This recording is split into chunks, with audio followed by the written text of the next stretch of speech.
Sementara itu pemirsa, agar mampu berkontribusi dengan PAD Sumatera Selatan, sejumlah event akan digelar oleh pemerintah Provinsi Sumatera Selatan di lokasi Jakabaring Sport City.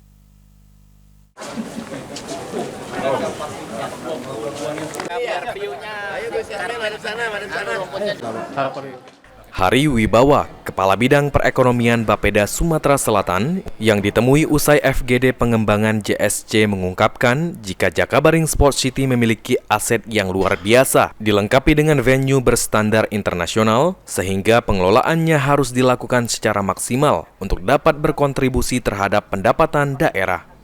Dengan segera melakukan kolaborasi atau kerjasama dengan masyarakat untuk menggelar event-event besar dengan memanfaatkan fasilitas penginapan dan venue-venue yang ada di Jakabaring Sport City.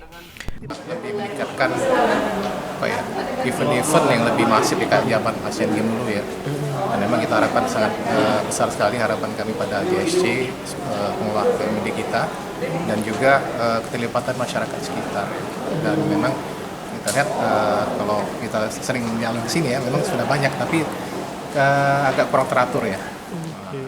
Sementara itu, Mardani Ali, anggota Komisi 2 DPR RI, akan mendukung Stadion Jakabaring untuk menjadi tempat event-event besar. Kita bahagia melihat JSC terawat. Yang kedua, kita juga tahu bebannya berat. Dan tadi dari Bu Dirut ada titipan pesan agar dana APBN segera diturunkan, khususnya untuk renovasi dan pekerjaan besar. Karena merawat 320-an hektar udah besar sekali. Gitu.